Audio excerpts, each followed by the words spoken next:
প্রত্যেক বছর গরুর হাটে আসলে একটা বিপদ আমার, যেটা হচ্ছে গুতা খাওয়ার একটা ভয়।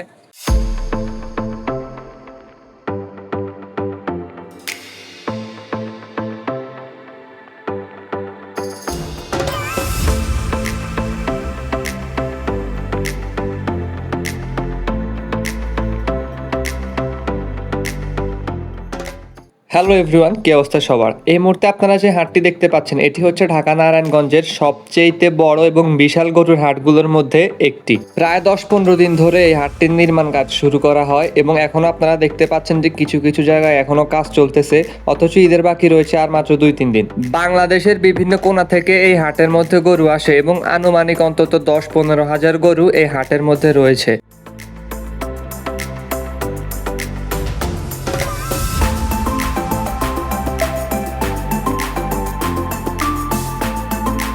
এবং এখানে আপনারা দেখতে পাচ্ছেন যে ট্রাক থেকে গরু নামার জন্য এখানে কি সুন্দরভাবে ব্যবস্থা করা হয়েছে, যাতে কোনো সমস্যা ছাড়াই অনায়াসে ট্রাক থেকে গরুগুলো নামানো যায়। বছরে একবার এই কোরবানির ঈদ আসে এবং বাংলাদেশের মধ্যে কিন্তু কোরবানির ঈদের সময় এই গরুর হাট হচ্ছে এক ধরনের ঐতিহ্য।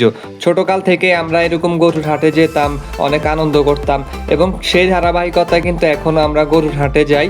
এটি একটা অন্য ধরনের আনন্দ।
অনেক সুন্দর সুন্দর গরু দেখলাম হাটটিতে যাওয়ার পরে, যেহেতু বাংলাদেশের সব জেলা থেকেই এখানে গরু এসেছে।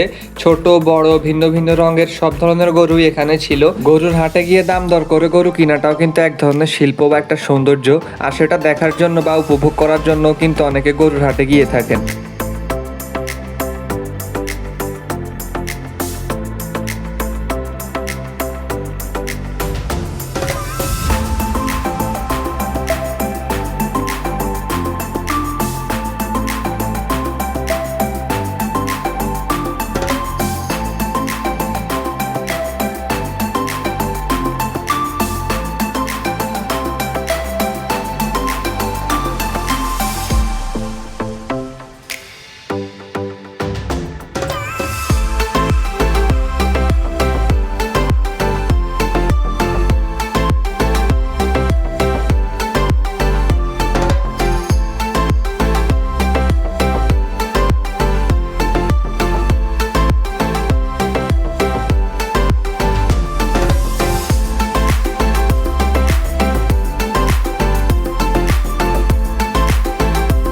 তো বন্ধুরা, সবকিছু মিলিয়ে এই ছিল আমার আজকের ভিডিওটি ভালো লাগলে অবশ্যই একটি লাইক করে যাবেন এবং একটি কমেন্ট করে যাবেন।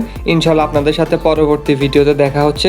তো সেই পর্যন্ত সবাই ভালো থাকবেন, সুস্থ থাকবেন। আল্লাহ হাফেজ।